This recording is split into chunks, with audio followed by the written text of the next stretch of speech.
And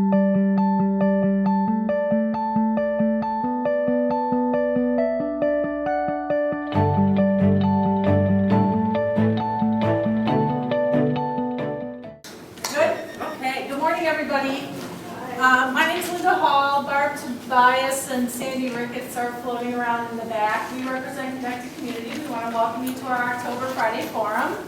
Our education outreach events are offered in partnership with NSSEO and through partial funding through Palatine Township and the Rotary Club of Palatine. So we want to thank them for their support.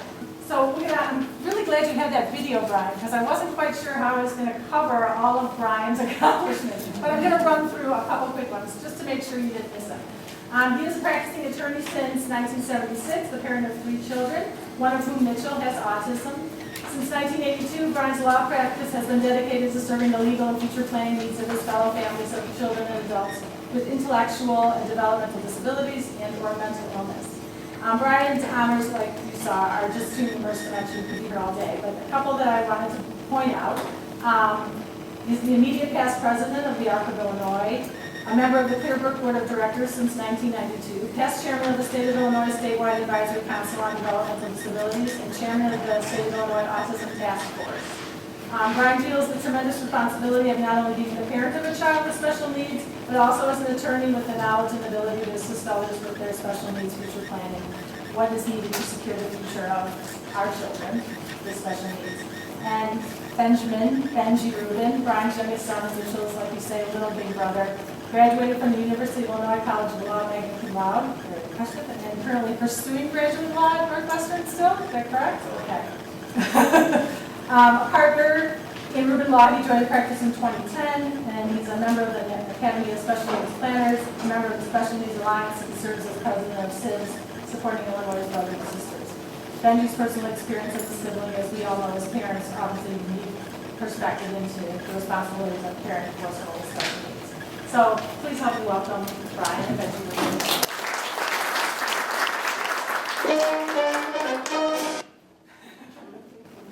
So before we begin, first of all, you're going to go through the choice program. And as you mentioned, I've been on the board at Clearbrook since 1990, actually. My son Mitch, who you just saw up there, lives in a Clearbrook group home, and depending on time, we can talk about that later on also. You know, for the video, I promised him I'd stay closer to the podium here, so I apologize already. Okay. But the first thing we want to talk about is, so we have a better feel for who's in the room, is number one, how many people in here are, let me do this a little different order, how many people are grandparents of somebody with special needs? Do you have any grandparents? Great. Siblings? Okay. How many people are in here are not parents, siblings, or grandparents, they're professionals? Okay. How many people in here that are family members are here for somebody that's, say, under 18? Okay. Under 15? All right. Yeah. If I said to somebody, if I asked you, have you heard of puns? Raise your hand if you've never heard the term puns before. Okay. All right. So with that, I'm going to start. Not that funny. Okay, all right. So, you know, as parents in the room, we all read the books. And at 3 months, our kids are going to do this, and 6 months, they're going to do that, and they're going to hit these milestones, and they're going to grow up and go on to school and college. They're going to meet their prince or princess. They're going to be there in our twilight years to help take care of us. And with my first child, Nicole, it was just like that. She did everything she was supposed to do. We were ready to have 20 kids. This was a no-brainer. Skipping my middle son for a moment, we'll talk about pick on the baby, Benji.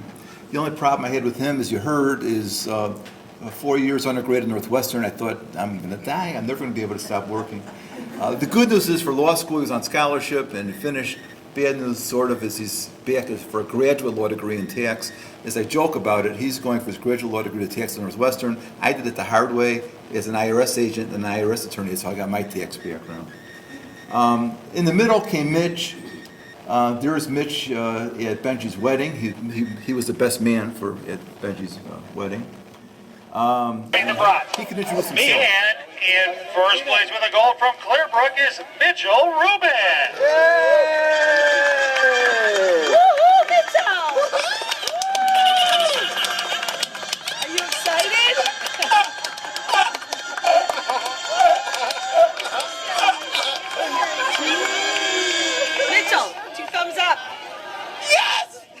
Now, that was a good day. As I tell people, we learned the hard way to always have an old gold medal in our pocket somewhere. He does not do well with ribbons, so, you know. But having a child with special needs, the parents in the room understand, it helps you put in perspective what's important in life. But, you know, Mitchell is 35, almost 36. So when he was growing up, awareness wasn't like it is now with autism and things. So we would have people that would cross the street because it may be contagious or something. And, you know, it was, your friends changed. You know, they didn't want to socialize. You know, going on trips was always an experience, not a vacation. You needed a vacation when you came back. But it basically changed our lives from a state business tax planning lawyer 35 years ago to special needs planning, to the point where for the past close to 20 years we limit the practice to only families and children with special needs. That's all we do is just this area.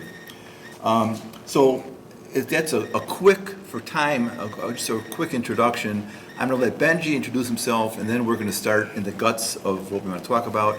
We're going to try and take questions when you have them. If it gets a little out of hand, we may say let's hold the questions till the end so we can keep on track. But let's try and see if we can take questions as you have them. All right, thanks. So I want to talk a little bit about being a sibling and the importance of siblings before I get into the meat of the presentation. My father just went through how it helps put things into perspective in life for a parent.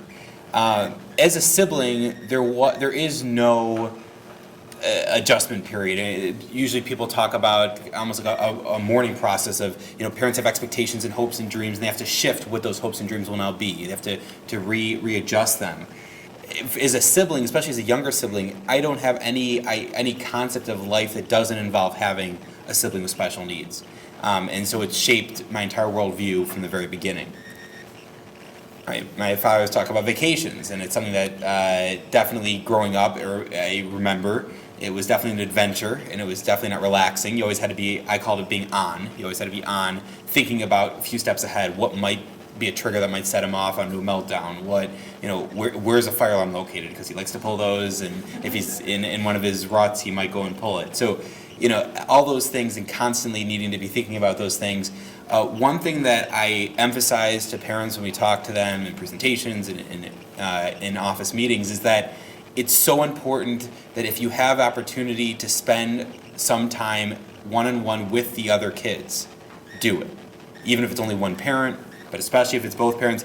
A few times during while my brother was growing up, he went to an overnight camp experience for a couple of weeks with a one-on-one aide, and during that period of time, my parents took advantage of that, and my sister and I, we went to New York for like a long weekend. We went to California one time. So just, you know, anytime you take advantage of any opportunity you have where the child with special needs is being taken care of elsewhere, and the parents can focus 100% of their time on the other kids.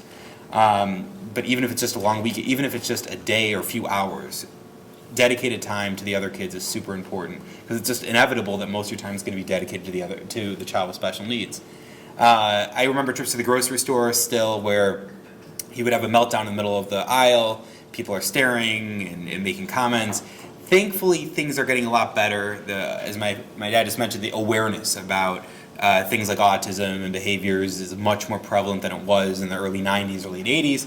That said, you know, you still do get comments, you still do get those things, and it's still part of the growing up experience of having a sibling with special needs and dealing with your peers and how they interact. Again, it's getting much better, and the awareness and education, even for younger children, has gotten a lot better, made a lot of progress in the last decade or two. Understanding future responsibilities is the biggest thing that we as siblings share. We know that it is likely that at some point our brother or sister is going to outlive our parents, and it's going to come down to us to be there for them. Whether it's as their advocate, whether it's as a guardian, whatever role that's going to be, it's going to be up to us to do that, because no one else is going to do it. So that is something that we carry with us, and it affects every major life decision that we make.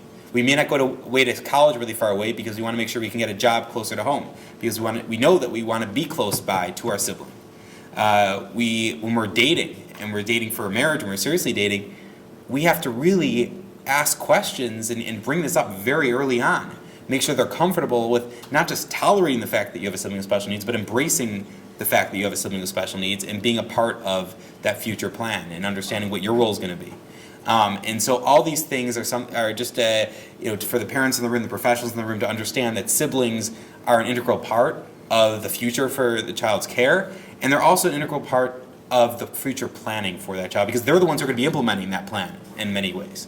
So I just want to emphasize that. I'm the president of SIB, Supporting Illinois Brothers and Sisters. We're the Illinois chapter of a national organization called the Sibling Leadership Network. That's Ron Johnson, who's a reporter for, I always forget, the CBS, NBC, one of the stations. I don't know if anyone remembers, but he is a sibling. He has a sibling with Down syndrome. And so where there is a resource for brothers and sisters that have siblings with special needs, we have a Facebook group, we have a listserv. We actually have this Sunday we have a picnic that we're having for siblings. We have siblings from the early to mid-20s all the way through 70s. So broad age range of brothers and sisters, and also all kinds of disabilities, mental illness, developmental disabilities, physical, mostly purely physical disabilities, all kinds of things. So please spread the word about us and let people know we're out there. There is an information request form, the last page of the power of the packet. So if you want, at the end of the presentation, you can check off boxes of different items that you want. More information about siblings is one of the options. And you put your email there. We'll email it to you after the presentation. Just hand it to us at the end of the presentation.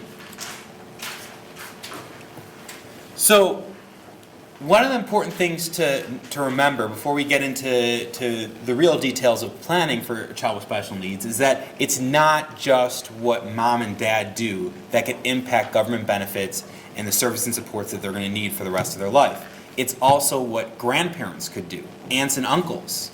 Any relative who might want to leave or give something, or maybe even unintentionally might leave or give something because the people they did name weren't alive or they never got around to writing a will. It doesn't take much. We'll talk about it, about $2,000 that they're going to be losing their benefits. So we need to make sure we get the word out to the extended family and anyone else out there who we think may leave something, or it just by operation of law, they could be a descendant or a close sibling relative of the person, to make sure that that their documents don't interfere with the benefits of the child with special needs. So we need to educate the entire extended family. How much is a child with special needs going to need for the rest of their life? And if you go to life insurance agent, they'll come up with a whole formula of what you're going to need. Oh, this is what the cost is going to be. It's really impossible to come up with a number. We have a crystal ball. Figure out. In our office we joke. Oh, here's this crystal ball. We'll tell you the future. But there's no way to know not only what return on investment or inflation is going to be for the next 50 years or 60 years, but what government benefit programs will even exist, let alone what will they qualify for, what is the structure going to look like. There are so many things, even in the near next 5 years, that might change pretty substantially. So it's impossible to know what that amount that they're going to need is. The most important thing, and you could talk to a financial advisor about it, see, well, what do we think, at least do we feel some comfort with it'll be okay.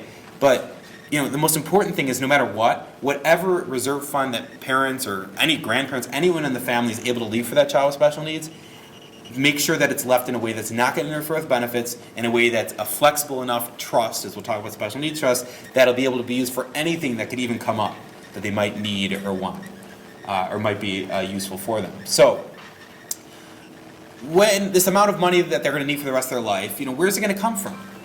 When we think about that, we talk about, working. My brother works.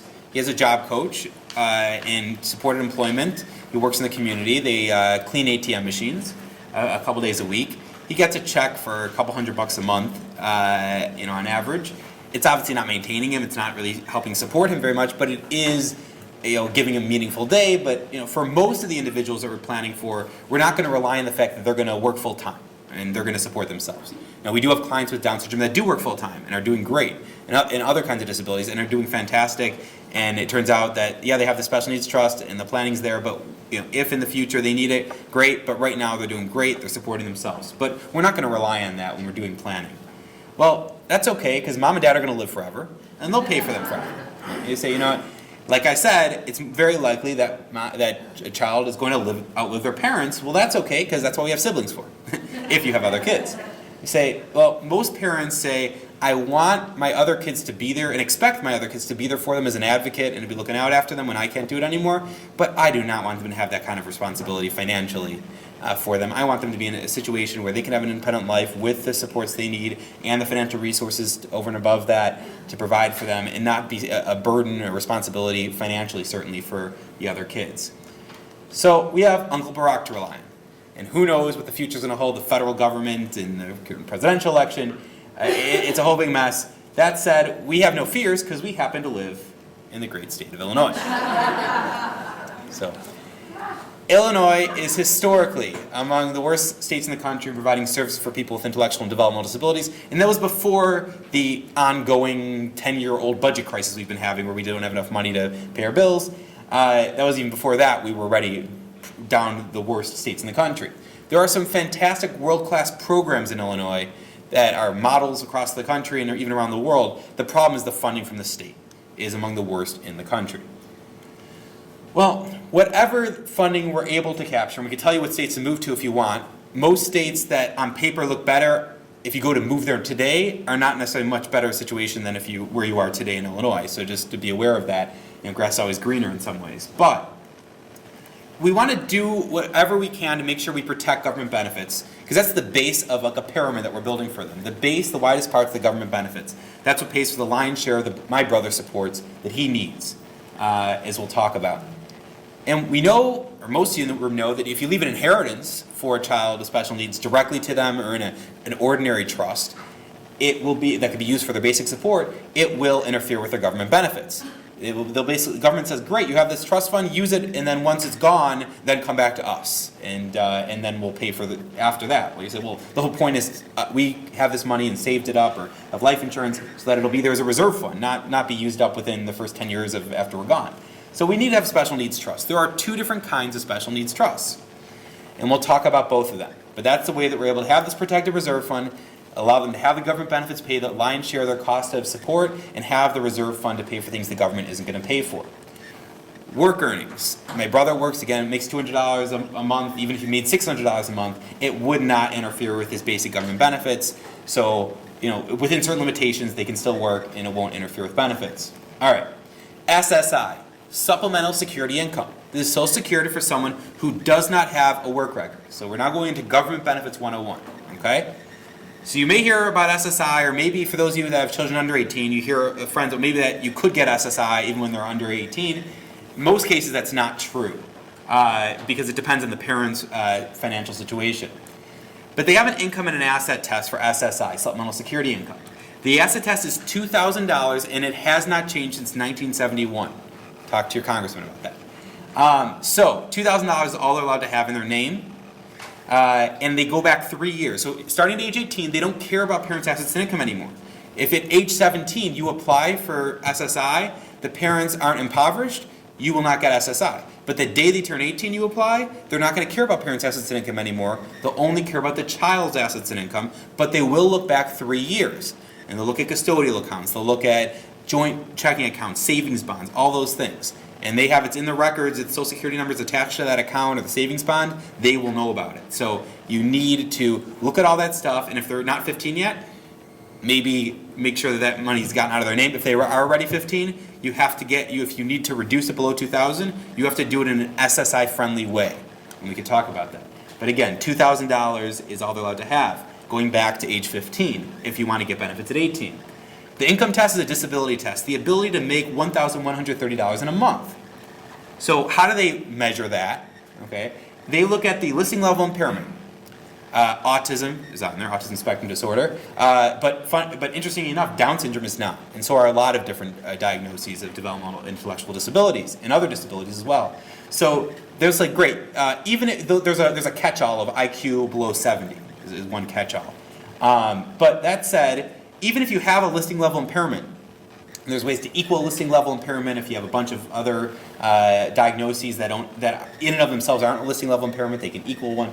But whatever the diagnosis is, you're able to get through that first level. That's the easy part, actually. The harder part is the functional limitations. Because of your impairments, the disabilities, why can you not work and make $1,130 a month in income? So again, if the IQ scores come out low enough, and they're going to want to see an IQ test, If they come out low enough, 50s or below, they're gonna just get, it's the express line, you're gonna get it, they're not even gonna really question this. But as they get higher into the upper 60s, into 70s, that's when they're gonna start asking more questions. Assuming you get past all this, $733 a month is the SSI check you can get. If you charge them rent, you make them pay for their living expenses. If you don't, they basically reduce your check to $48.67. I'm not going to get into it, and it's a whole details about how it works. You could charge fair share, your share household expenses, or charge them a rent amount, a fixed rent amount, like $450 a month. Regardless of how you do it, you can get it to the point where you're getting the full check of $733, but there are consequences to the parents in terms of taxes. So be aware of that. Talk to a financial advisor whether or not it makes sense for you to charge rent or fair share, or just take the reduction and just make your life easier in some ways. For most of our clients, that's what they do, just forget it and take the reduction. If they're in school, under the age of 22, they're still under the school umbrella, and they're working as part of the transition program, for example, they could earn up to those larger amounts, $1,700 a month or $7,100 a year, and it will not impact their government benefits. But the day they're done with school, so day before 22, if not before then, if they earn more than $85 in a month, it's going to reduce their SSI check by 50 cents in the dollar. So if they earn $285, if my brother earned $285, they reduce his SSI check by 50 cents on the dollar. Okay? Now he's living residentially, so it's a little bit different, but if he wasn't living residentially, that's how it would work. All right, so we have the income and asset test for SSI. But SSDI, Social Security Disability Insurance, this is what we want them to eventually get on. This is all of you in the room, if you became disabled, God forbid, and needed Social Security Disability Insurance, if you became disabled, you would apply for SSDI. Okay, you have a work record, and you would get SSDI, Social Security Disability Insurance. Well, how can the child with special needs get that? Because they don't have their own work record. Well, first they could build their own work record. All they have to do is earn $1,260 a year, and they've built a quarter of credit. Double that in a year, 2 quarters credit. You can earn up to 4 quarters in a year. And if you get 6 quarters before age 24, you have a small SSDI record. Now, it's only going to be a small amount, like $80 or $100 a month, and it's actually going to reduce their SSI check dollar for dollar, so they're not any better off. They just have 2 checks that add up to the same amount now. But why do we care about this? Because they get Medicare 2 years after that. 24 months later, they get Medicare, even though they're in their 20s, and they'll have it for the rest of their life.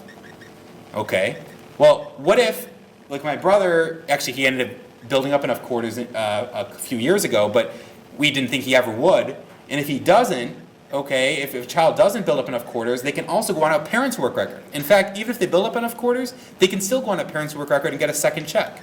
So how does that work? When a parent goes on a Social Security retirement, disability, or passes away, so hopefully just retires, then the child goes onto the parent's Social Security record so long as they got SSI before age 22. So it's important to get that SSI early. As long as they get SSI before age 22, then when a parent goes on a Social Security retirement, disability, or passed away, they go onto the parent's work record, they get a lot more money. We have clients that are getting $2,000 a month from Social Security Disability Insurance on a parent's work record for that child's getting a check for. So that's important. Again, it comes along with Medicare 2 years after that. And you can get a check on a parent's record and the child's record themselves. All right. SSDI and Medicare do not care about assets. They only care about income, the inability to earn $1,130 a month. And of course, that does go up with inflation. That's a 2016 number. But SSDI and Medicare, again, they only care about income that you could have $10 million in your name and you'd still qualify. They're entitlements. You've paid into the system, you've paid in, your child therefore is eligible for SSDI and Medicare. Those are entitlements. But SSI and Medicaid are welfare programs, so they have these asset tests. You cannot have more than that $2,000 in their name. Okay, well, when it comes to the income test, it's basically the same kind of concept as well, the $1,130 a month. It's actually slightly different, but that said, and if they go on SSI to SSDI in the parent's work record, then they don't count that towards the income, but if they go on without the parent's work record, then it's a little complicated. But the point is, basic same test as SSI is, we don't have enough time to really get into it. But when it comes to the medical piece of Medicaid, great, and we'll talk about it, but it's not the key part of Medicaid. The children with special needs need Medicaid like oxygen because it's what pays for programs, including residential. My brother's group home is funded through Medicaid. His supported employment is job coach. He also works in sheltered workshop, the day program. It gets all that stuff, which is some of you may be familiar with because it's not too far from here. So all these programs are paid for by Medicaid. It is also a backup to private insurance or to Medicare, if they're on Medicare down the road. Down to $2 generic prescription, $3.90 name brand prescription, doctors $3.90 per visit, hospitals $3.90 per day. Now, I'm well aware most doctors do not take Medicaid, certainly not specialists and everything else. That said, so you're going to be dealing with private insurance with that, or with Medicare with that, but when it comes to prescriptions and it comes to hospital visits, you're going to give them all the medical information. You'll give them the private insurance, you'll give them a Medicare card, and you'll give them the Medicaid information. And they'll figure out who pays what. Now again, the doctors are going to not accept the Medicaid, but the hospitals are going to, in almost all cases, and the pharmacies all do. So now you're down to basically nothing for paying for medical expenses outside of doctor's visits. All right. Now let's say they're going to live in a group home, like my brother lives. Well, he doesn't get he actually at this point is already on my father's Social Security record, and he has his own small record. So he gets 2 checks, and they'd add up to a larger sum. It doesn't matter though, because he lives residentially, all he gets to keep is $50 a month. We actually fought very hard and got the legislature to pass a bill increasing that. This hasn't changed again in a long, long time, decades, and it's much lower than most states. We got them to increase it, and they just decreased it back down again. So we're down to $50 a month still is all they get to keep. That's why we need a special needs trust, because $50 a month is going to pay for their toothpaste, their new clothes, and they need a new jacket. Their socks are worn out. They want to go to the movies. They want to go out to eat. All this stuff. $50 a month is all they get out of their Social Security. The rest goes to the agency to subsidize the cost, and then basically Medicaid pays it. So the agency doesn't make out. The state general revenue fund makes out. So you have this large Social Security check on a parent's work record. The state of Illinois gets the benefit of that money, the general revenue fund, not your child. And that's Illinois. All right. Medicaid is, again, what's paying for everything, especially post-22. To give you a sense of the dollars we're talking about, if we talk about the adult waiver, which is if they're living at home with you, but they're over 22, or they're doing a day program or something like that, it's an allocation of $2,200 a month, or up to $26,000 a year. That could actually be paid to a parent, income tax free, under a IRS reg that came in a few years ago. Group homes, my brother's rate is much more than that, but that's the average rate in Illinois. And just for point of reference, that is literally half of the average rate across the country. So not only does Illinois have a long waiting list for people that want services, our funding rates are among the worst in the country. We're down there with Alabama and Mississippi, despite the fact that our cost of living is way, way higher than those states. So our rates, my brother's rate's actually over $80,000 a year because of his significant behavioral issues. And we had to fight really hard to get that enhanced rate. He had to break a lot of windows and have a lot of behavioral episodes before they gave him a higher rate. And we've had to fight to keep it. They've tried to cut it before. So be aware of that issue. ICFDDs, these are like Misericordia, Lamb's Farm, the campuses. Those $125,000 a year is what the state's paying. There's a lot of stuff that might be changing, and we'll talk about at the end of the presentation with regard to SILAs, how they're being funded. There's new regulations coming out of Medicaid, so stay tuned. All right. When it comes, yes, go ahead. As far as garnishing their SSI, is that the same with the SSDI? They still take?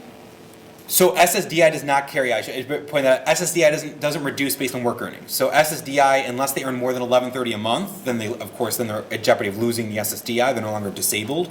But as long as if they're earning $600 a month, they will not reduce the SSDI check at all. SSI does. Oh, yes. Yes, it would be. Yes, absolutely. Even if it's $2,000 a month, it's all gone. Only $50 a month. All right. So this is talking about with expanded Medicaid, Obamacare. When they made this new category of people that you could have $10 million in your name and still get Medicaid, so long as your income is below a certain threshold. It's the poverty threshold of $1,366 a month. Okay. So that's great. The problem is that the state of Illinois wants everyone to be in this because the state of Illinois gets 100% match, or 100% of the cost is paid for by the federal government. Normal Medicaid, 50% is paid for by the feds. The state has to pick up the other 50%. But the federal government covers 100% of the cost for expanded Medicaid. So they want everyone in expanded Medicaid. Unfortunately, expanded Medicaid is different than traditional Medicaid in the way that they look at assets and income. So they will look and say, oh, you're claiming them as dependent on your tax returns. We're going to count parents' assets and income, even though they're over 18. So what you need to do when you apply at 18 for Medicaid, so you apply for the SSI, then you go over to Medicaid after the SSI is approved. You need to tell them, I don't want ACA Medicaid. I will not qualify for ACA Medicaid. I'm claiming my child as a dependent. I want AABD Medicaid. AABD Medicaid is what I want when you go to apply for Medicaid. Okay? So, again, that's what you want to tell them. All right. This is if they're working and making too much money. They actually found this fantastic job that fits them perfectly. They're making $2,000 a month. What do? They still need a residential, or they still need some supports.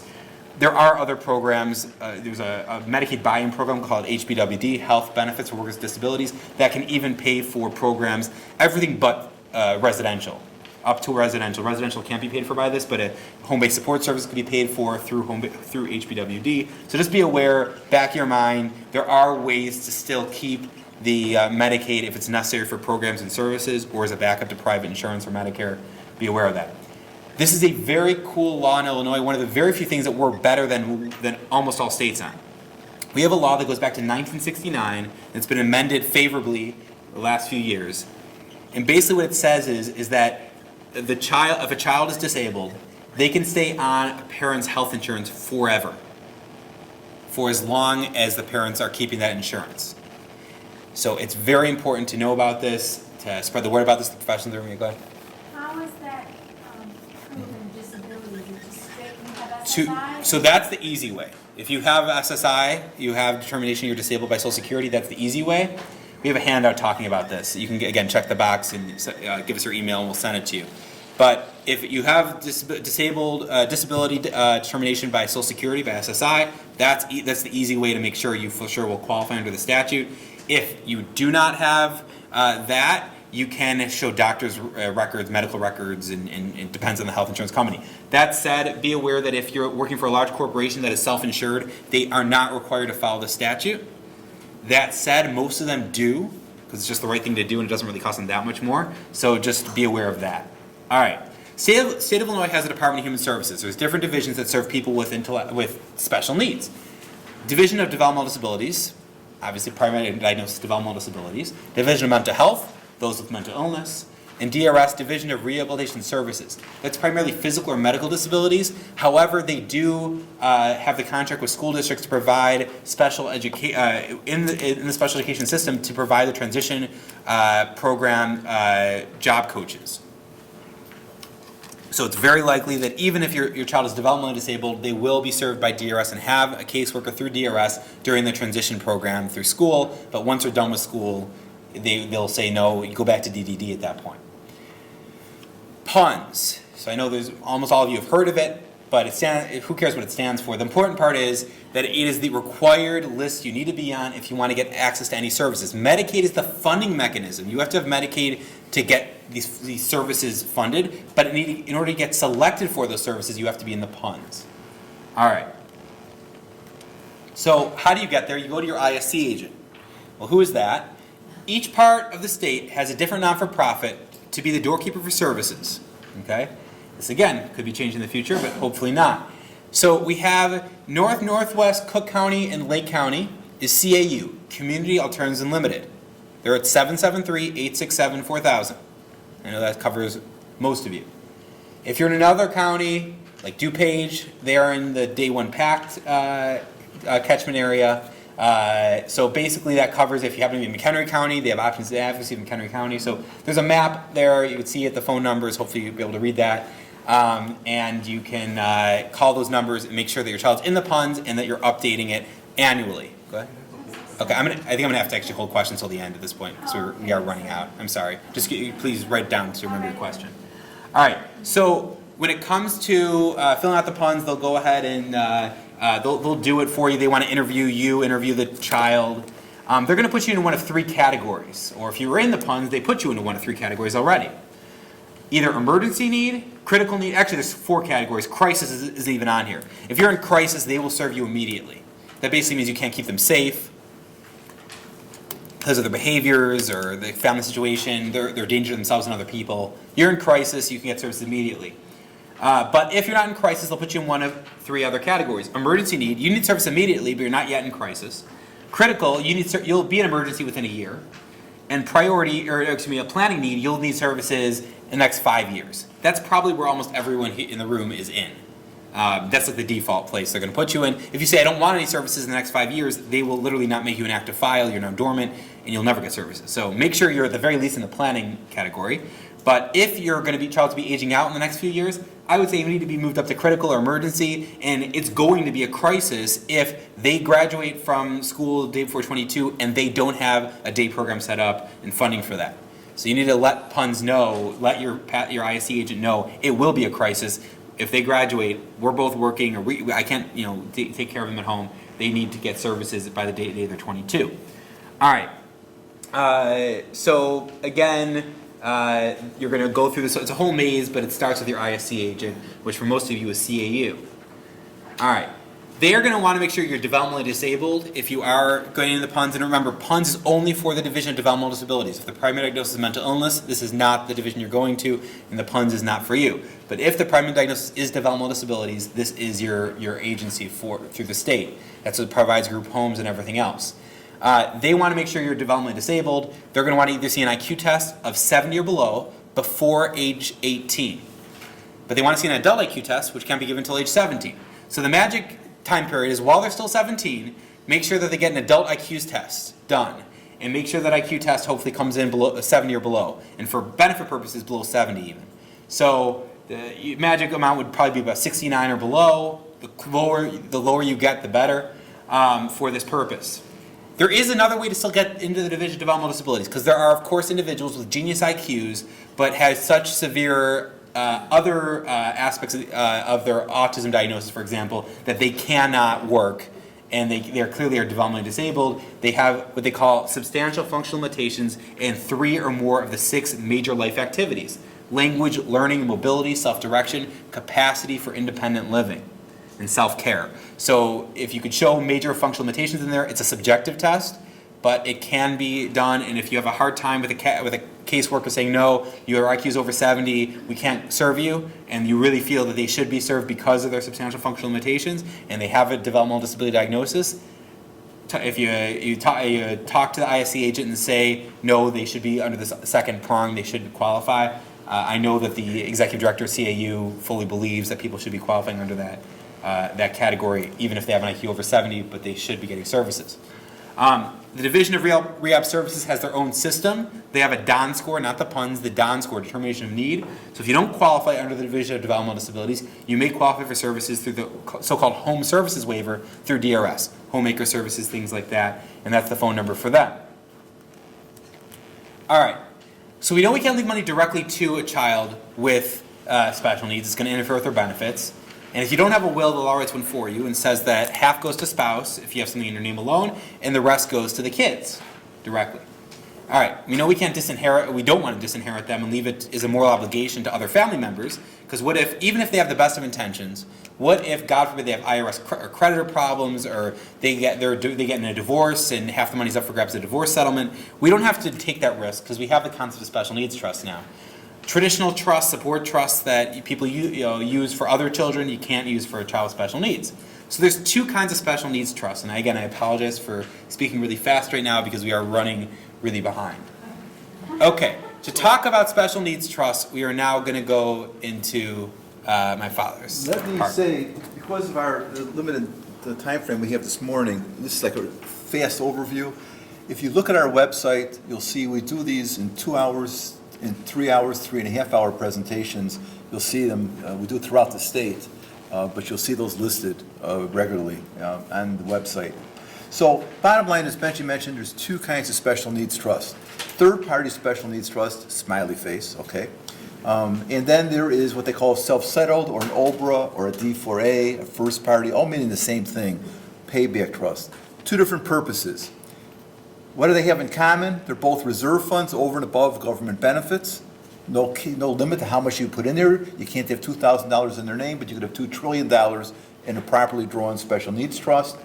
And just a lot of laws you got to follow. There's federal and state laws, regulations, so we just got to follow those laws. So the first version that everybody needs is called a third-party special needs trust. And why? Where does that third party come from? Third party meaning the money that goes in here, assets that go in here, is not the beneficiary's money. not their Social Security, not their earnings, not money that's already labeled or in an account in their name. It's other people's money, okay? That's a third-party trust. This is the original kind of special needs trust. It's been around since 1982 by court decisions in Illinois, dates back to September 6, 1991, by statute in Illinois, that we're able to do this, okay? That we can have a reserve fund that's not going to mess up benefits. That's a legal term, mess up, okay? So, here's the picture. Not their money again, okay? So it's coming in from gifts, inheritances, it's going in a bucket that's there as a reserve fund. And the key for a third-party special needs trust is when they pass away, the state has no claim against it, no lien against it. It goes wherever the parents want it to go. Maybe part to agencies who provided services to the other kids, the people who acted as guardians, whatever they want, okay? The key is that the state doesn't have a claim against it. So it's the original kind of special needs trust. Should it be inside your will or your living trust? No. It should be a separate document. Benji and I both spoke at a two-day course for attorneys last week, and one of the big things we're telling them is don't put it inside the will or the living trust for a couple reasons. One, if it's inside the will or the living trust, then it doesn't exist until you die. So if grandma wants to leave something, or people are making gifts, where do I do it? Well, let's go put it in the trust. Well, where is it? Well, when I die, it'll be there. Well, I need it now, okay? So there's other kids, they say, hey, I want to list my brother or sister as a beneficiary on this or that. Well, where is it? Well, when I die, it'll be there. We need it now so other people can piggyback onto it. Second is, there's court decisions in Illinois that says if laws change, you should be grandfathered. But those cases said you have to have language in there that supports that. You have to reference that you did it based on this law, this statute, these are Social Security POMs, Procedure and Operating Manual, so that if those things change, you'll be grandfathered. So we do it right with a separate document. We refer to the laws and rules that existed when we do the document. We'll be grandfathered. If laws change in the future, we won't have a problem. You have it inside your will or your living trust. Well, when the trust has to go into an existence, when the second of mom and dad pass away, will it qualify under the laws then? I don't know what the laws are going to be then, okay? Third is, when you apply for benefits or on a redetermination, if you have benefits, they ask, is there any trust that the child is a beneficiary of? And you have to turn in the trust. Well, you don't want to turn in your whole estate plan, you just want to turn in the special needs trust. So that's the third reason we want it as a separate document.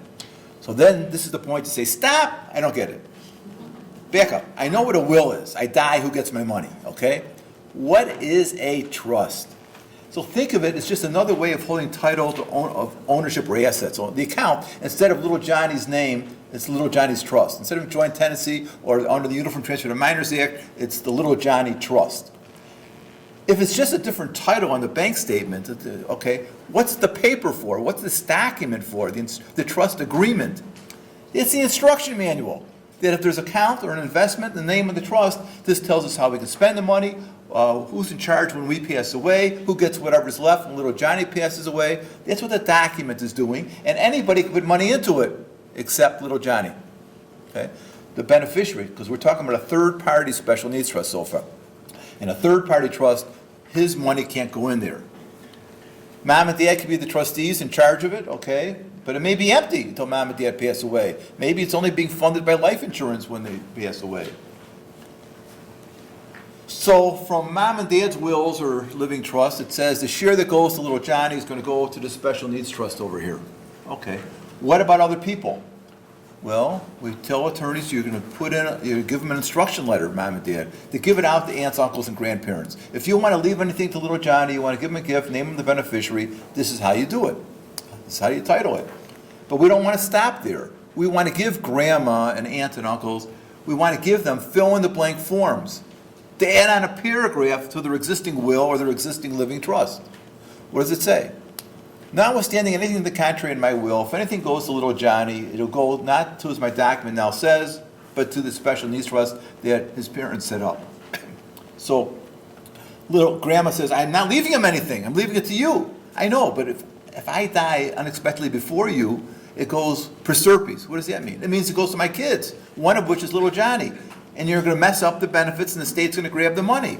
Or maybe you have siblings, the aunts and uncles who don't have their own kids, or financially are so set that they want to leave money. Or maybe it's your other kids who aren't married, don't have their own kids yet, and this child with special needs or sibling with special needs is going to be a beneficiary.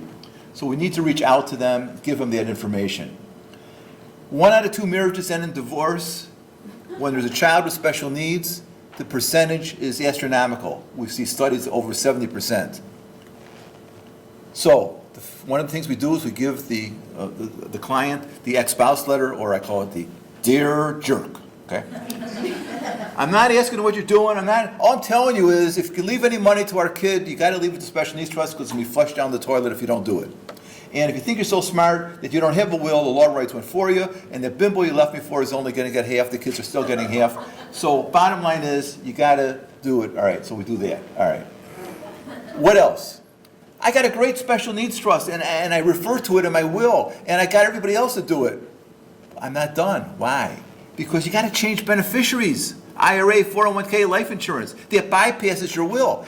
You have a beneficiary listed, and it says that child or the kids, then it's never going to make it to that will that puts it to the special needs trust. The attorney needs to make sure that all of those beneficiary designations reference back to the special needs trust. That's a third-party trust. But what if it's too late?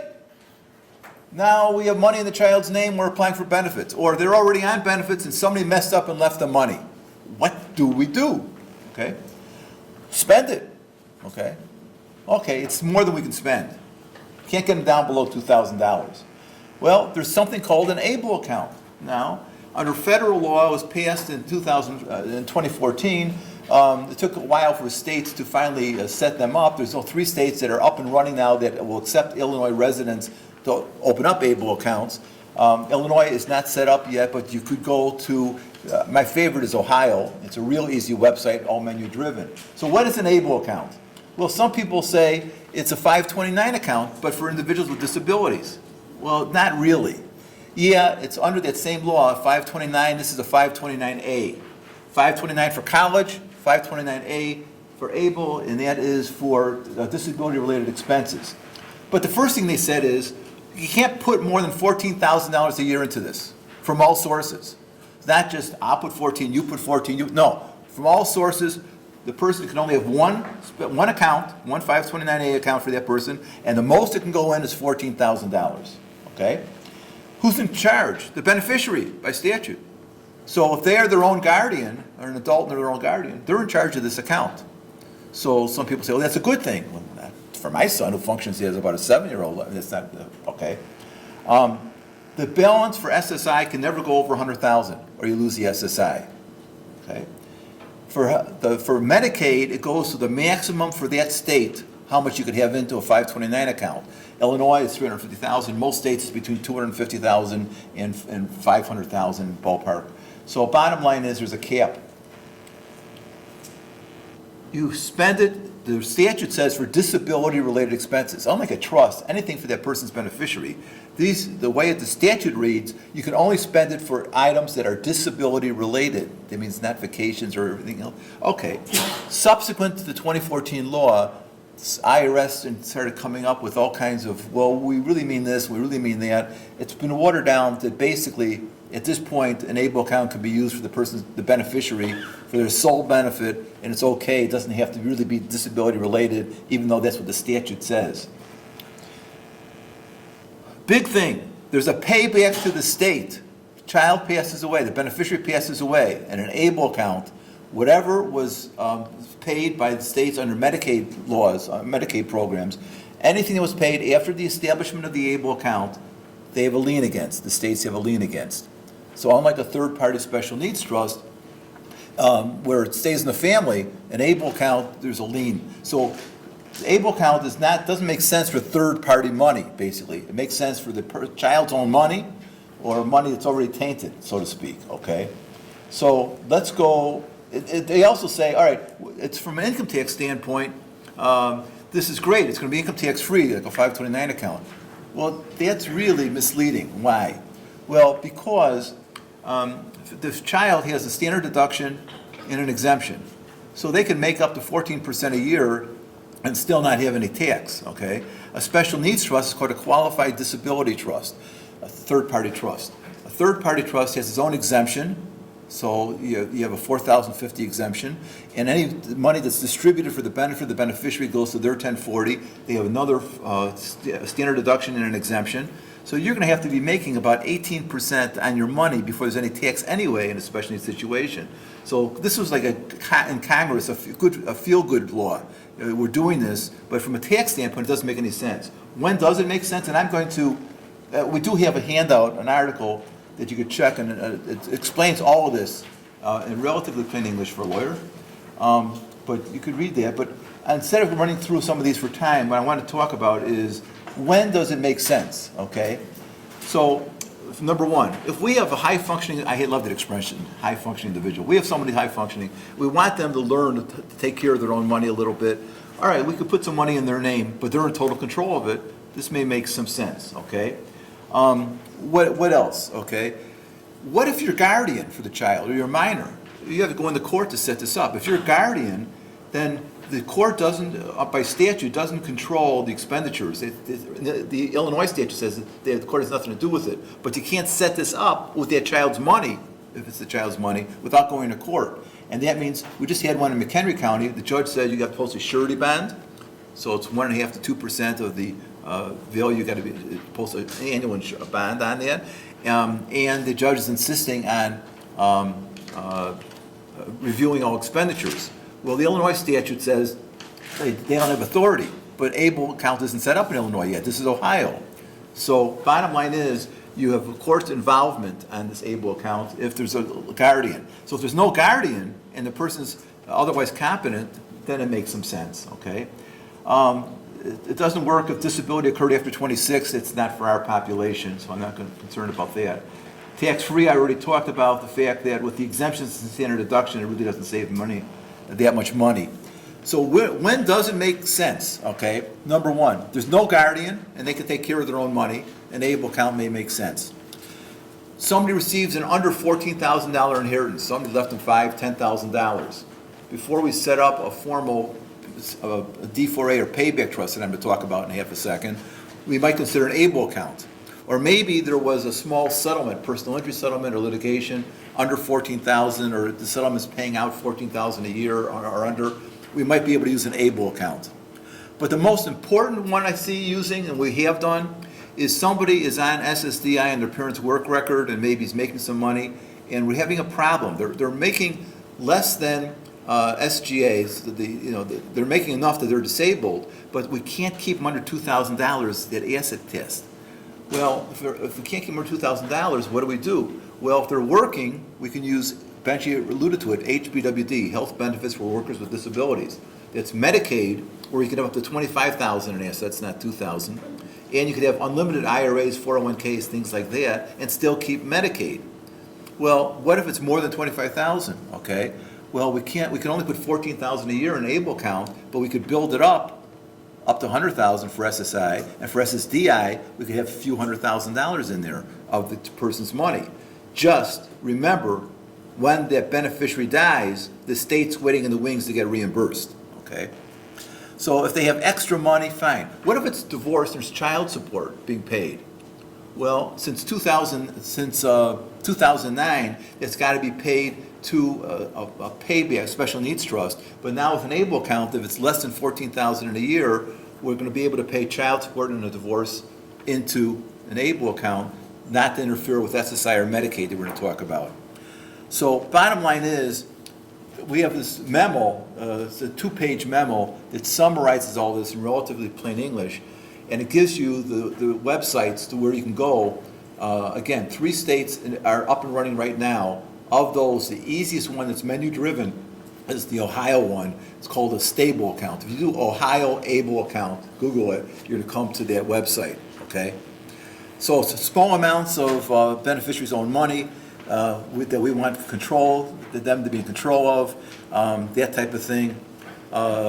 Let's say that the child is turning 18, you're applying for benefits, and they have a custodial account, Uniform Transfer to Minors Act account. I got to do something with that money before I can apply. They have more than $2,000. Now we could throw it into an ABLE account. Okay. Okay, so the next thing I want to do is, what did we do before an ABLE account? Or what did we do if we're talking about more than 14,000 and we need the benefits? Well, what happened was in federal government in August of 1993 came up with this new type of a trust, a second type of a trust. Illinois finally accepted it by statute 1196. It has a lot of different names: self-settled, OBRA, D4A, payback. It's a second type of trust for the beneficiary's money. Just like an ABLE account, but now we're talking about more than 14,000 in a year, or more than 100,000, we messed up SSI. For ABLE account, you can't go over 100,000 for SSI. So how does this look? It's coming in from litigation settlements, personal injury settlements, maybe inheritances and gifts, or assets that are in their own name. So what do? We put in this type of a trust that's more restrictive. A third-party trust just has to be for the benefit of the beneficiary. This has to be for the sole and exclusive benefit of the beneficiary. Okay? So nobody else can benefit from an expenditure. There's certain things you'll see in a little while that you can't do in this type of trust that you can in a third-party trust. Definitely more restrictive. But the big thing is when the beneficiary passes away, even before a funeral bill, the state or states that provided Medicaid services get reimbursed. Okay? So it's good. It allows us to keep benefits during their lifetime, but this is not where you want to build money up into, because there's going to be a payback to the states later on. So a good first-party trust will have right in it saying, if you got a third-party trust, use that money first. I'd rather use the first-party money first before you use the third-party trust. This would be the first money we want to spend, because we don't want to save money here. We want it to go to the. We want this money to be emptied. We want the first-party trust to be emptied during the person's lifetime. So call it a not-so-good trust.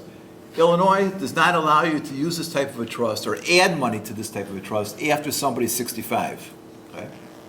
Second, this type of a trust, as of this moment, can only be established by parents, grandparents, courts, or guardians, not by the person themselves, not by the beneficiary themselves, or any other person, any other stranger. Now, there is pending legislation that's going through Congress. We've tried it for a number of years, but this year it looks like it's going to pass, that it will allow the beneficiary themselves, if they're competent, there's no legal guardian, they're their own person, that they will be able to set one up themselves. But as of this moment, no, only a parent, grandparent, courts, or guardians.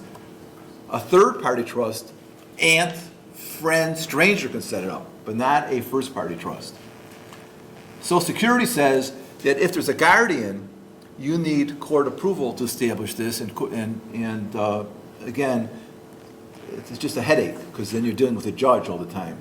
In Cook County, the courts keep supervision of this trust if they are involved, which means you now need the ex-precinct captain, now a judge, a blessing on expenditures, in addition to the state checking on those expenditures. When there's redeterminations, they very often want to look at the expenditures to make sure that the expenditures are coming out are for the sole and exclusive benefit, not for vacations where you're paying for a traveling companion or for parents or anything else, only for the beneficiaries. Much more restrictive than a third-party trust where you could pay for a traveling companion.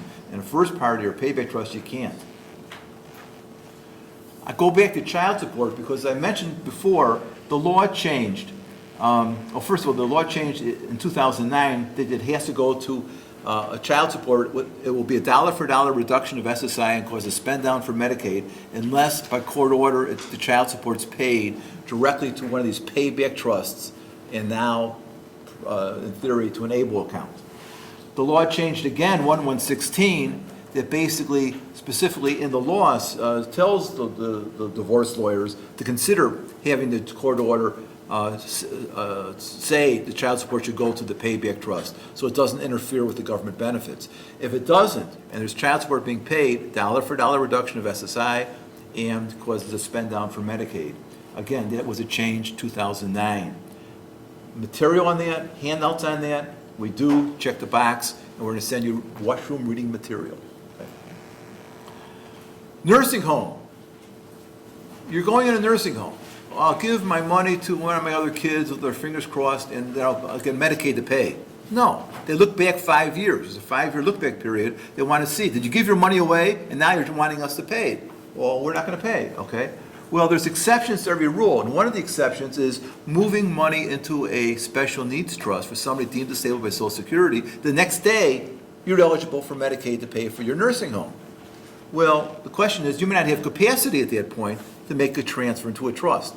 So in the parents' powers of attorney, in the grandparents' powers of attorney, or in their living trust, we have provisions that say, if I ever need skilled nursing care, it's okay to move my assets into Little Johnny's Special Needs Trust, and then I'll qualify for Medicaid, the money's protected, at least it's gonna be flushed down the toilet anyway, somebody will benefit from it, okay? So then you say, well, what kind of special needs trust? In Illinois, it could be a third-party special needs trust if you have certain language in the document. Other states, it has to be one of these first-party payback trusts, but not an able account. Right now, the current law says it's got to go to a third-party sole benefit trust in Illinois. So again, language in there. But the problem is grandma, who may want to use this, is not in Illinois. So we put in language that says depending on what state grandma lives in, they'll still be able to use this trust because we have the different rules for the different states covered in there. So you want to compare things. You have assets in the person's name alone. When they pass away, there's a lien on that money if it's in their name alone, but only for Medicaid paid after age 55. Talk about confusing. Okay. What about an ABLE account? When Medicaid gets paid back, everything after the date of the creation of the ABLE account. What about a third-party trust? No payback. What about a payback trust, D4A, D4C, or an OBRA trust, if you will? Medicaid is repaid for anything that they ever paid, even before the existence of the OBRA account. So that's how they relate. So again, third-party money, gifts and inheritances, we don't want that in an ABLE account. Third-party money, we want in a third-party trust. But if it's a person's money, we have options. All right? Well, the best option, if it's small enough, a small dollar amount, is an ABLE account, because there's the Medicaid payback is only from the date the trust is set up. But we're limited how much money can go in there. A payback trust, let's say that there was Medicaid for years and years and years, now you set up this OBRA account, they have a lien going all the way back, even before you had the OBRA account. In terms of what to spend first, so a child is, has benefits now, they're over 18, they got SSI, they have the Medicaid, maybe they're working and earning a few dollars. You want to spend their work earnings and their Social Security money first. Because the state says, if you don't have, it basically says, you have more than $2,000 in their name, they're going to be off benefits. So we have to make sure that the money they're earning, it can't be given away. It has to be spent for their benefits. That's the first money that gets spent. Third-party special needs trust, if they have one, is a reserve fund over and above government benefits, and there's no claim that the state has on it, which means that's the last money we spend. And after work earnings and Social Security money, we could have unlimited dollars in an OBRA, a first-party payback trust, but the state is waiting to get reimbursed when the child passes away, so that's the next money we spend after work earnings and after Social Security benefits. All right. So this is important. There's, I know several of you in the room probably have special needs trusts. The issue, of course, is they have to be approved by Social Security and Medicaid. You have to submit them when you actually go do the application process. So if you submit them, they're actually one of the lines in the application is, is the child a beneficiary of any trust? So if you fail to tell them that they are the beneficiary of a trust, you've committed Medicaid fraud. So don't do that. You tell them yes, they are the beneficiary of a trust. Here, they want to see any statements that if there's any money currently in the trust, and they also want to see a copy of the trust document itself. And they're going to review it, and they're going to look for certain things to make sure that it doesn't cause it to become a resource for benefits. Obviously, as you'd imagine, calling something a special needs trust doesn't make it a special needs trust. There are all kinds of things that have to be in there to make it qualify for Medicaid and SSI purposes. Father already talked about keeping it as a separate freestanding document for a number of reasons we already went into. There also should be language that cites the laws, rules, and regulations that allow us to set up a special needs trust, because if they ever change the laws or rules on us, we want to be grandfathered. Okay. We also should prohibit any first-party money from going into a third-party trust. This is probably the most common mistake we see families make, which is they take the child's Social Security money or work earnings and they're afraid it's going to go over $2,000. I don't know I can't spend it fast enough. I'm going to put it into their third-party special needs trust. You cannot do that. You will taint the trust. We have a situation where the child's money was moved into maybe like $1,000 of the child's money was moved into the third-party special needs trust, grandma left $100,000 to the special needs trust, and the government wanted to claim it all as a resource. Do not do that. Under any circumstances, do not put their money, the child's money, into a third-party special needs trust. Ever, ever, ever. Okay. There's also, should be a requirement that you spend any first-party trust money first, or ABLE account money first. So, they have an ABLE account out there, the state's waiting to get reimbursed from it when they die. So that's the first money we spend, obviously after Social Security and work earnings, because that money, if there's nothing left for the government to get reimbursed from, there's nothing left for them to get reimbursed from. The third-party trust stays in the family or goes to organizations you want it to go to. The state has nothing to do with it. We also want it to be 100% discretionary, because by law, you cannot require it to be spent. You can't say, oh, you must spend $500 a month, or you must spend it on this item and that item. By doing that, you violated the Special Needs Trust statute in Illinois. It's not a technical violation of the Special Needs Trust statute or the Medicaid regulations and SSI POMs, but it is a practical issue if you allow money to be paid to the beneficiary and not only spent for their benefit. And a lot of times in the form language in most special needs trusts, it says you can pay to or for the benefit. Depending on what Social Security office you get, they may say, well, if you pay money to them, it will be a dollar-for-dollar reduction of SSI and cause a spend down for Medicaid.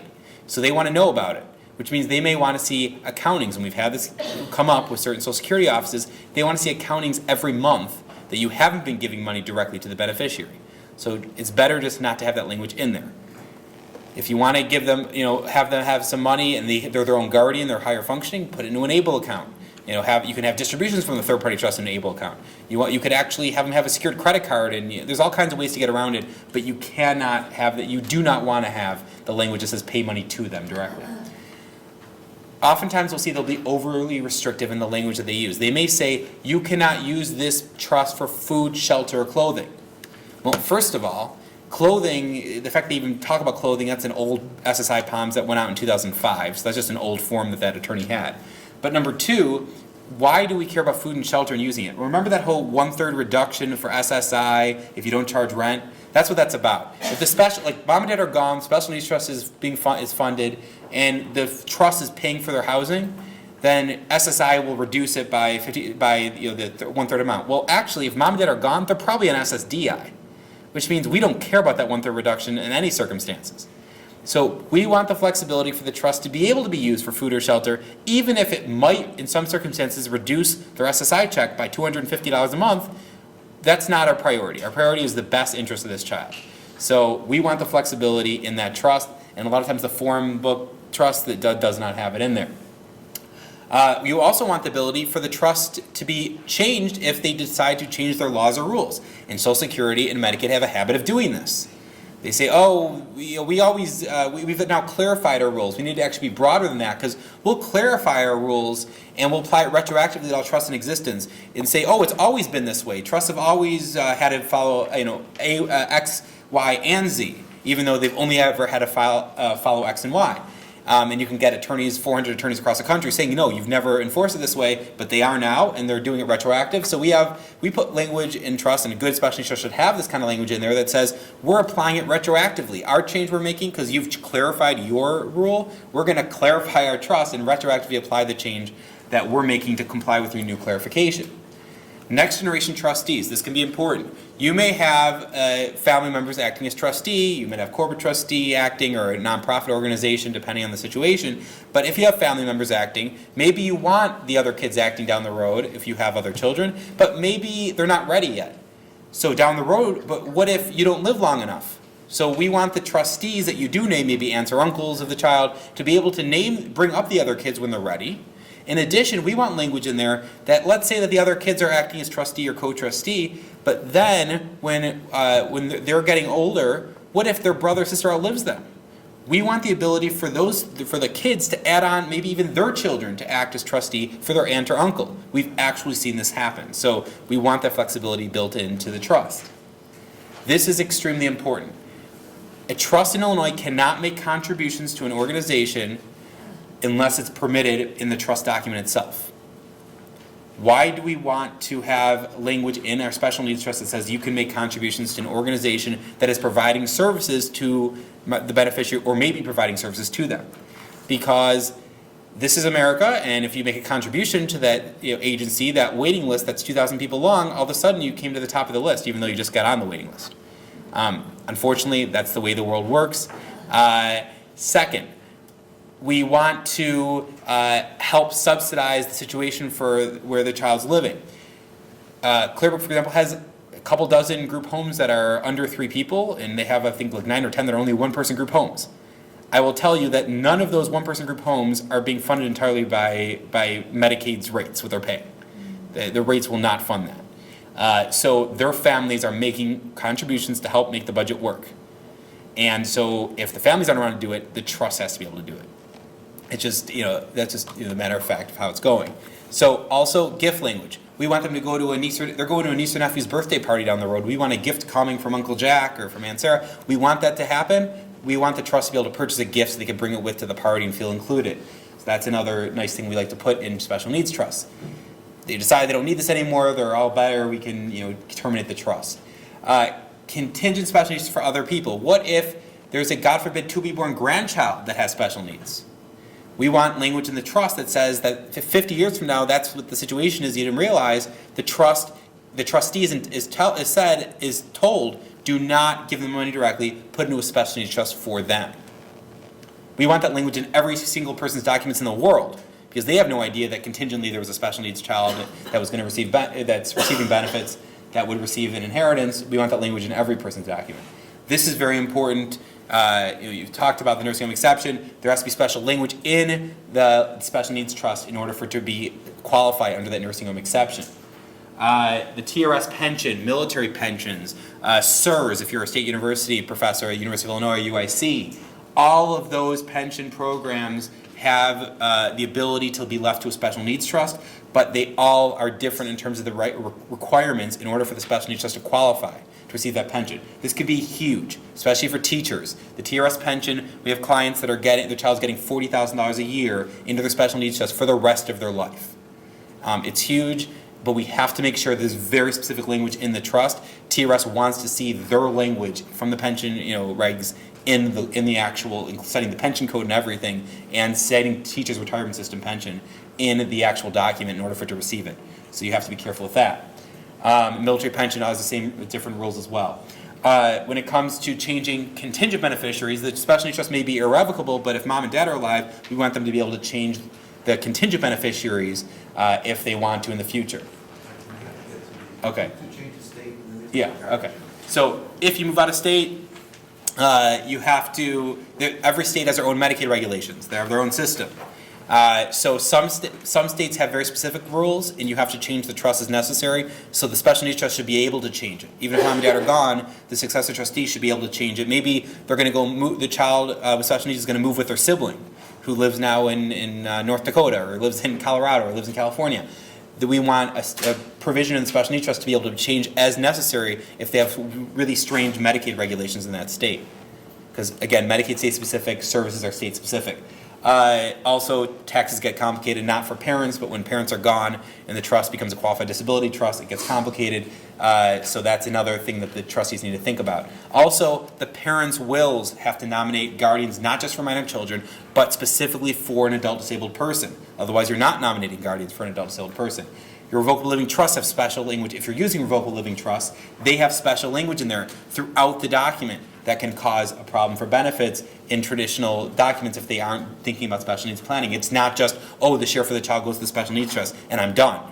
There are other places in the boiler of a revocable living trust that will cause it to become a resource. So you have to be careful with that. Irrevocable insurance trusts, people are doing more complicated estate planning. There are pitfalls with that, and SSI and Medicaid know about them and they look for them. All right, let's see. This is a guidebook. It's about special needs trust. If you want, you can again check the box to receive that. Next, guardianship. And again, I apologize for going through warp speed. I really, really, really encourage you to come to one of the longer presentations. So guardianship, again, is nominated in the parents' wills who should be guardian after mom and dad are gone. Yeah, right. And as I mentioned, you have to nominate specifically for an adult. So, my father always talks about the parents' prayer, let me live one moment longer. Basically let them have a long, healthy, enjoyable life, but I want to live one moment longer. But again, that's unlikely to happen. So we're dealing with, what do we have to think about with a guardian? We have to think about, well, are they still in school? Well, what school district is that potential guardian in? Because now we fought with this school district and we got them services, we got them tuitioned out, or we got these specific services, but now we have to fight with a new school district if the new guardians are in different school districts. That's something to think about. Thoughts about, day program residential. What kinds of decisions are they going to have to be making? Maybe they're not living with them because, like in my brother's situation, he's in a group home, but they're going to be on call 24/7 when something's going on. This is a job that's going to outlive them. So this is a very big, topic. We'll talk about married couples. What if they get divorced? What if one of them passes on? Is the sister-in-law, really your top choice still? That kind of thing, or the brother-in-law still your top choice? If you are going out of town, you wrote a letter to the school and for aunt or uncle or whoever's watching the kids. Oh, by the way, we're out gone for our anniversary, and here's the letter that you're in charge. Well, that's not legally binding. There's actually a form that you can have for minor children and one for if you're guardian of an adult disabled person that you can delegate your guardian responsibility for a period of time while you're on vacation. That's what the form looks like. All right, child turns 18. How many people is a child like 17 and a half but under 18? Okay, so we have one. So this is really important for you. For the rest of the crowd, it's less so, and we are running out of time. But I just want to get through the basic points of the guardianship. Basically, the day the child turns 18, they will lose all rights to make all decisions. The parents, will lose all rights to make all decisions for them. They're a competent adult in the eyes of the law the day they turn 18. So these are all the things that could be happening, issues with health insurance, doctors, etc. All right, so if you don't do anything, there is something called the Healthcare Surrogate Act. It's a statute in Illinois that says that parents can still make decisions for them, but only if the doctor believes they can't make their own decisions, and that's purely for medical decisions. The next, the minimal step that everyone should probably do for a child with special needs is have them sign powers of attorney to mom and dad. Do they have to be able to understand that whole long document? No, they have to be able to understand they're giving mom and dad the ability to make decisions on their behalf. We add in, if we do a power of attorney for a child with special needs, we add in dealing with residential, dealing with the agency, dealing with a job coach, an employer, school matters, all that stuff. Okay, medical power of attorney, that's pretty straightforward. There's a mental health treatment form that you can do if the mental illness as an aspect of their disability. Special education power of attorney. This went along in 2007 because school districts weren't accepting other powers of attorney, so now we have one specifically for special education. The day they turn 18, you should have them sign this. Most school districts will give the parents this before the first IEP meeting after they've turned 18 so that they can talk to mom and dad. Social Security and Medicaid have their own forms because they don't want to accept these statutory forms. All right, now they go on the computer and buy a set of patents a week for the next 32 years. They go on your phone and do this. They announce they're getting married and moving with a friend. I don't know how realistic these are with some of your children, or the individuals you work with, for the professionals in the room. So there was an IEP meeting that happened 4 weeks ago and you never heard about it. What happened? Well, hopefully no school district would ever do this, but unfortunately this has come up. Oh, we asked them, you don't want your child coming to that meeting next week, right? Tell the child, you don't want your parents to come to that meeting about you next week, right? And they shook their head no. They can override a power of attorney even verbally, okay? Powers of attorney are allowing you to get access around HIPAA and privacy issues, but they do not protect them from themselves and other people, okay? So the next step is the court step, which is guardianship. And there are different kinds of guardianship. The main two kinds are limited guardianship or a plenary or full guardianship. Limited guardianship, what's limited what's in that court order. This individual needs a guardian for financial matters, medical decisions, educational decisions, residential matters. Once you get beyond 3 items, they're going to say this isn't really a limited guardianship anymore. You're asking for a plenary guardianship in a different name. So you need to be careful with that and really do limit it if you want to do limited guardianship. Plenary full guardianship is they're 17 again for almost all purposes. Okay? All right. If they have a plenary guardianship, if they sign something, it can't be enforced against them. Their signature is worthless. Whereas if you just do powers of attorney, their signature is still completely valid. All right, you're balancing independence with protection. You spent all this time making them as independent as possible, and now you're taking away rights from someone who's presumed to be a competent adult in the eyes of the law. So it's a lawsuit. Again, you're taking away these rights. So they have to have, Illinois licensed MD has to fill out a doctor's report that says they need a guardian. And if it's a limited guardianship, it's more like an art than a science. You're trying to say they only need a guardian in these areas, but not in these other areas. They have to have service of process. Again, it's a lawsuit. So instead of having the scary knock on the door from a sheriff to serve them with the papers, we suggest you do a field trip to the sheriff's office. Okay, and they can touch them with the papers there, fine, but it was a field trip. The county, depending on which county you're in, Cook County historically will waive this requirement in most cases. But it's something called a guardian ad litem. It's something that the judge can appoint to look into whether or not they need a guardian. Okay, DuPage always does, McHenry always does, Lake rarely does, Cook almost never does, as long as the child's going to be coming into court with the parents so that they get to meet them. So the judge gets to meet them.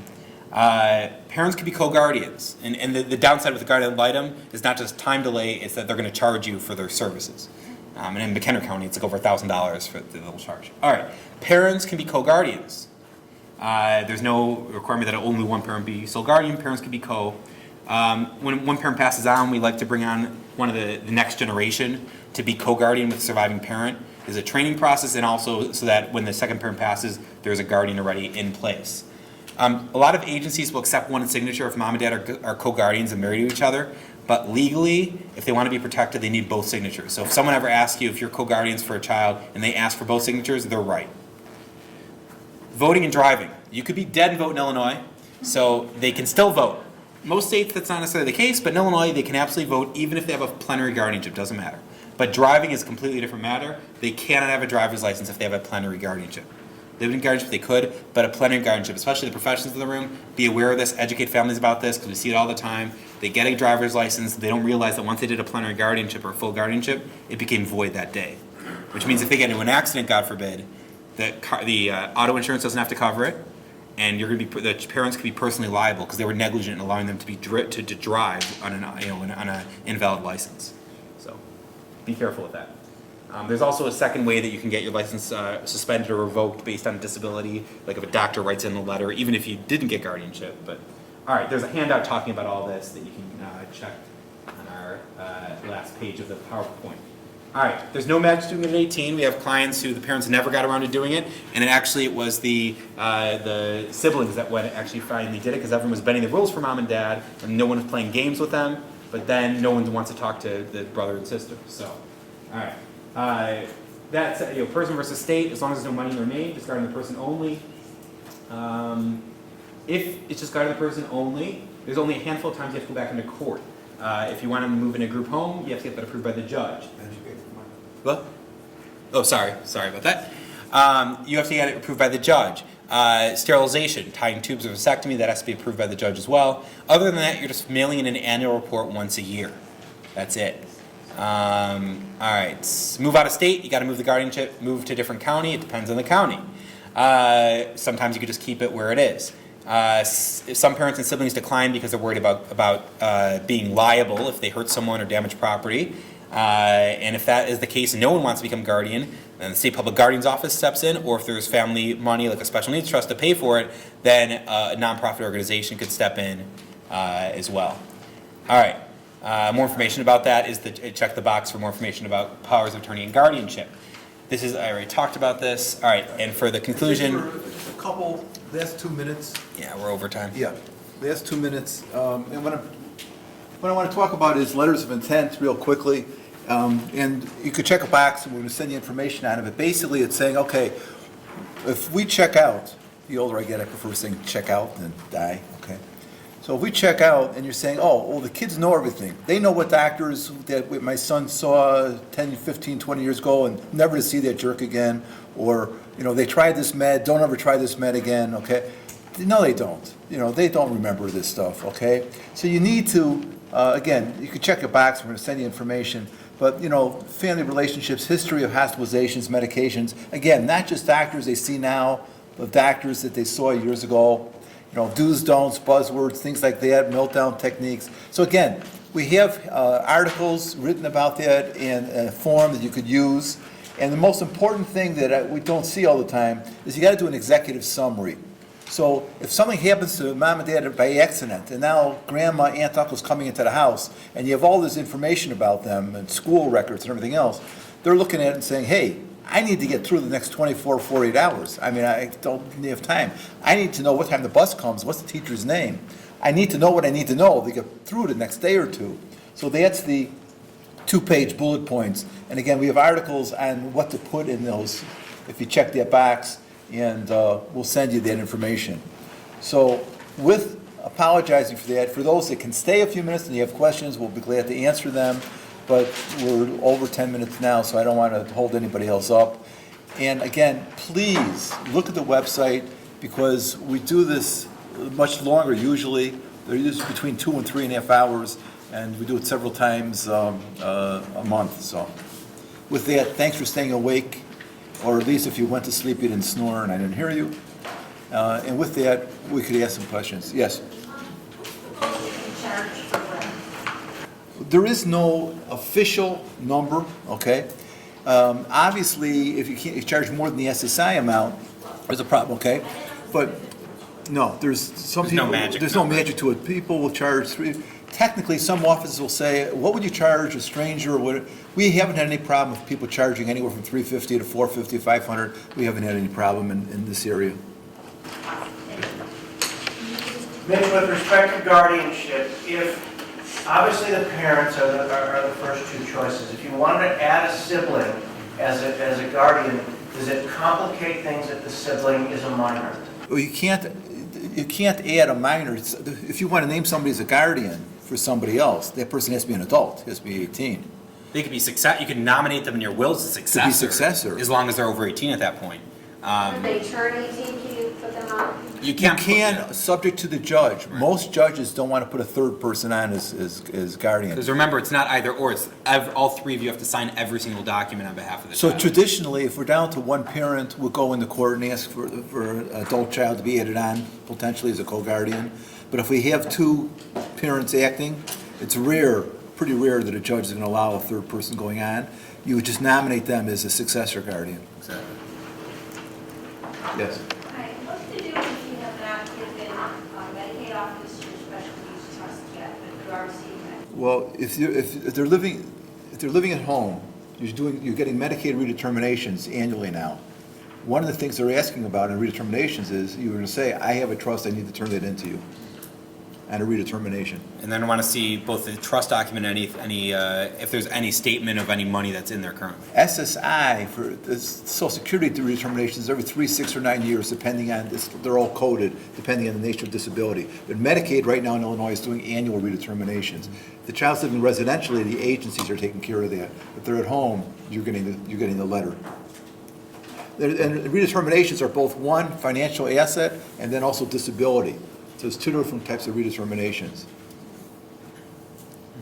In the back, and then I'll go over there. Hi. My son just turned 18, and so I'm in the process of signing off this, and that. But in the past 2 or 3 years, him and his brother, who also has got a disability, have been receiving their father's retirement money. He retired, and so instead of child support... Private pension or Social Security disability retirement? No, through the Social Security. Oh, so- okay. Yeah. But my question is about Medicare. Now, should that automatically, does he get that after 2 years, 24 months after. 24 months after he gets getting Social Security on Dad's work record, and they're pretty good about that automatically. I've heard word about it, and it's been since like 2000, I think 12 or Call. 13, we didn't get it, and that's why I'm asking. Call. If they're on Dad's Social Security, Yeah. they're usually pretty good about automatically getting. Yeah, you call your local office Okay. and say, my child has been. Now, let me clarify something. Yeah. Were they on SSI? When did they start getting SSI? It was when they were younger, and they stopped getting SSI. As long as the onset date in the Social Security record is before age 22. So if they got SSI before 22, the onset date was before 22. If the onset date has to be before 22 in order for them to go onto the parent's Social Security record, but then once they're on the parent's Social Security record, 24 months later, it's automatic. They're supposed to be on the Medicare. Right, okay. Thanks. Yeah, over here, and then, Yeah, quick question about the ABLE Act. Yeah. I'm interested in starting one for my son. My husband and I didn't have a guardianship program, but we're only planning to use his money. Because he he does have a job, I just don't. If he has his money, are you guardianship the person or a person in the estate? But plenary could be person or plenary could be person and the estate. I think it's a person. All right, if it's plenary the person, technically, my position is you probably could set up the able account. I know for Ohio for sure you'll be fine, but there are other attorneys who are going to tell you that you have an obligation, because when you did the guardianship originally, you had to put down what assets were in their name. Now there's more assets. Technically, they're going to have an issue if the court knew about those assets going to the able account. I did my guardianship, so I'll just concern. That's fine. Call Melanie Hoffman in the office, and she'll go through it. Okay. All right, sorry. So it's kind of related to the SSDI and the Medicare. Why do the 6 quarters have to be before they turn? No. Well, if there's a special rule that you can get SSDI easier, if you're under 24, you only need 6 quarters. It depends on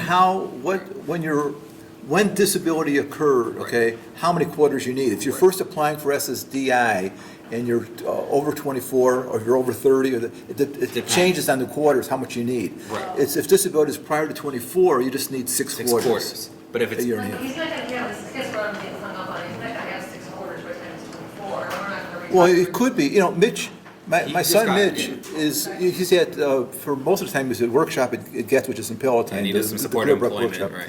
And he does a day and a half in the community, makes a few bucks. But basic workshop, it doesn't take much, remember, because, if, Is it a quarter like 3 months? no, that's it's not how not they 3 do it. contiguous Wait. months. It's in a It's year. your government, so. It's in Yeah. it's in a year. So if it's you not earn enough that would fulfill a quarter in a full year, you get a quarter credit, even though it took you an entire year to earn it. So if you So I make, think he's only going to get like 1 quarter per year. Okay. Yeah, So in 4 years, he would have, or 6 years, he'd have it then, right? So the point is that he would have it if he was before 24, but the thing is, even if it takes him a little bit longer, Yeah. so maybe it'll be 28 or 28, like, Okay. it might take a few more years because once you get beyond 24, you have to have more quarters, more of a Okay. record. I mean, my brother didn't get it to, he had it at 33, because we knew he got Medicare like last year, so I think about 33 he actually finally got it. Okay. And he was earning like $200 a month at most. Okay. So, It just takes longer. yeah. Okay, that's the part I misunderstood. Okay, thanks. Yeah, sorry. take one more. The Able Act was current 529.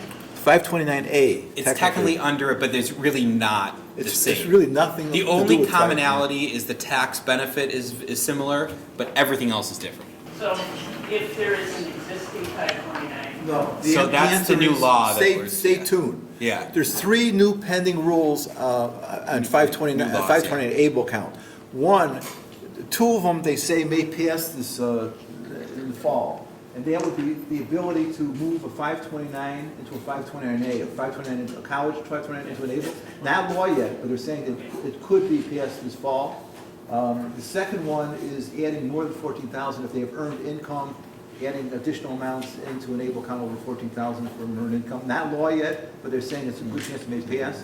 The last one is not really relevant to our group.